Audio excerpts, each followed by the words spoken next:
वो बहुत प्रीशियस है। 9 महीने तक माँ ने अपने बच्चे को पेट में रखा है। इससे माँ का दूध ज़्यादा से ज़्यादा पीना है। ठीक है, जहाँ पे भी कहीं पे बर्थ होता है वहाँ पे नर्सरी बहुत ज़रूरी है, क्योंकि जब बच्चा माँ के पेट में रहता है माँ के साथ में सारा सपोर्ट मिलता है।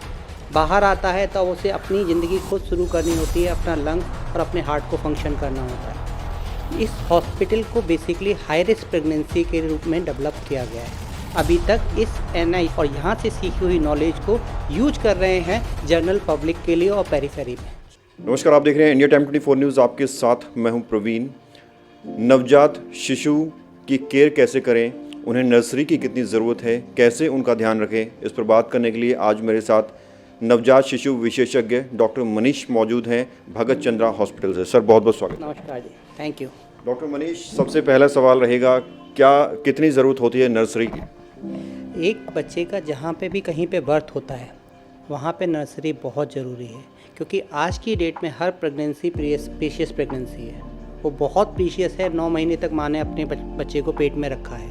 उस समय अगर कोई परेशानी आती है तो उसी समय पे वो डॉक्टर और वो केयर अवेलेबल होनी चाहिए, जिससे बच्चा हमारा ठीक हो जाए और वो ठीक होके माँ के पास चले जाए।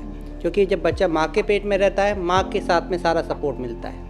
बाहर आता है तो उसे अपनी ज़िंदगी खुद शुरू करनी होती है, अपना लंग्स और अपने हार्ट को फंक्शन करना होता है। ऐसे समय में अगर लंग्स और हार्ट प्रॉपरली फंक्शन नहीं कर पाए तो बच्चे को ऑक्सीजन की कमी होगी, और ऐसे समय में उस समय वो डॉक्टर, वो फैसिलिटीज़, वो नर्सरी, वो एनआईसीयू और वो इक्विपमेंट अवेलेबल होने चाहिए जो उस बच्चे को सपोर्ट दें, जिससे वो बच्चा प्रॉपरली अपनी वर्क कर पाए। डॉक्टर मनीष, अगर भगत चंद्रा हॉस्पिटल की नर्सरी की बात करें, 1% बच्चे जिनकी आप बात कर रहे हो वो अगर यहाँ आते हैं तो उन्हें क्या कुछ फैसिलिटीज़ मिलती हैं? यहाँ किस तरह का स्टाफ होता है, क्या कुछ सर्विसेज हैं?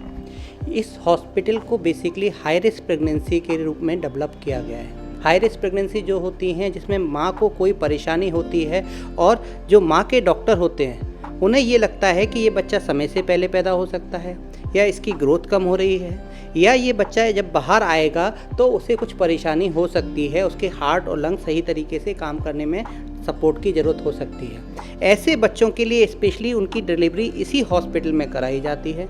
उस समय पे वहाँ पे जो न्यूनेटोलॉजिस्ट होते हैं, जो स्पेशली बच्चों के स्पेशलाइजेशन के अलावा ऐसे डॉक्टर जिन्होंने इन छोटे बच्चों पे भी ऑपर स्पेशलाइजेशन किया हुआ है, वो उस समय प्रेजेंट रहते हैं। उन बच्चों को तुरंत उस बच्चे की रिक्वायरमेंट के अकॉर्डिंगली सपोर्ट देते हैं, उसके लंग्स को सपोर्ट देते हैं, हार्ट को सपोर्ट देते हैं, उसके टेम्परेचर को मेंटेन करते हैं और उसे इन्फेक्शन से बचाते हैं। अगर बच्चा बिल्कुल ठीक हो जाता है उसी समय पे तो माँ के पास शिफ्ट कर देते हैं।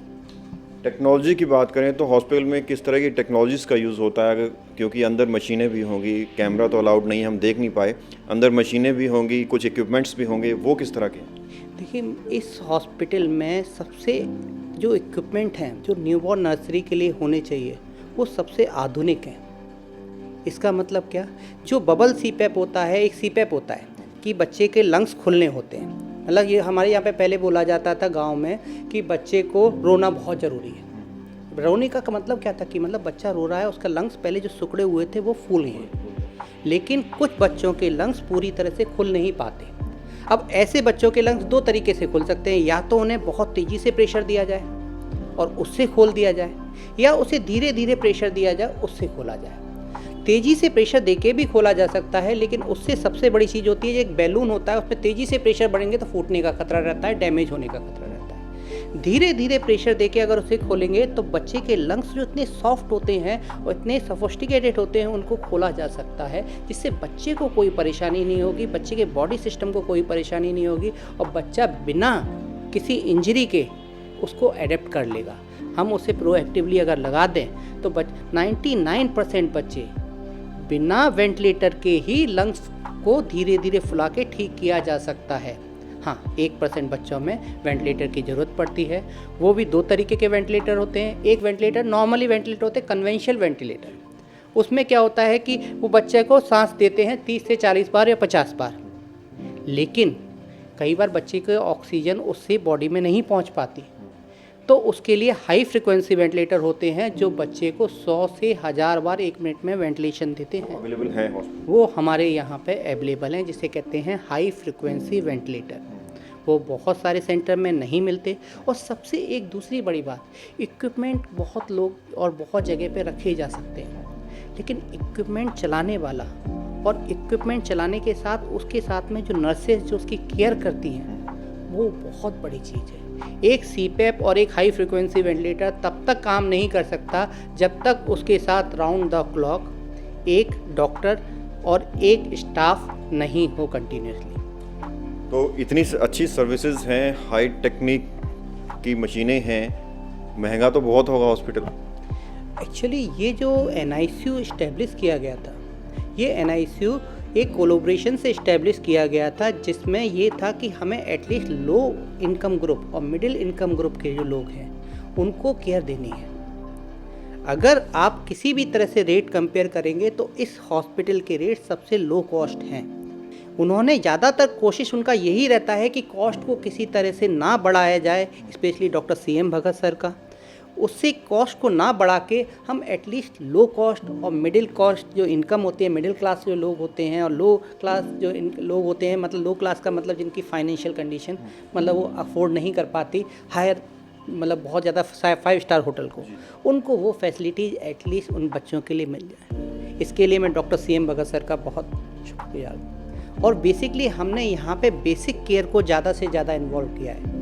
बेसिक केयर के साथ में हम ज़्यादातर मदर को इन्वॉल्व कर लेते हैं, KMC के साथ में, मदर को ब्रेस्ट फीडिंग के साथ में इन्वॉल्व कर लेते हैं। तो मदर जब बच्चे के साथ में ज़्यादा बार जा पाती है तो हम बच्चे को 2.5 किलो पे छुट्टी की जा सकती है या 2 किलो पे छुट्टी की जाती है, हम कोशिश करते हैं उसे 1.5 किलो से 1 किलो 800 ग्राम पे ही मदर को सिखा के छुट्टी कर दें।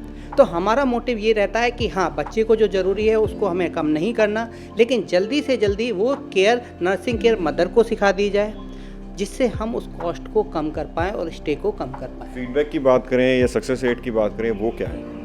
बेसिकली अगर हम यहाँ के रिजल्ट को, ये हमने NICU शुरू किया था 2012 में, तब हमारा केवल NICU 6 बेड का था। ग्रेजुअली उसके बाद में हमने इसे 8 बेड किया, फिर 10 बेड किया, फिर हमने इसे 16 बेड तक इंक्रीज कर लिया। उस समय जब NICU था तब हमारे पास कोई रिकॉग्नाइजेशन नहीं थी।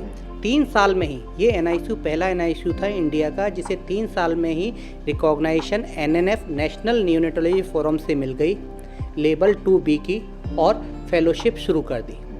उसके 2 साल के बाद में ही हमें जो रिकॉग्नाइजेशन मिल गई लेवल 3B की। लेवल 3 मतलब NICU का लेवल होता है लेवल 1, लेवल 2 और लेवल 3।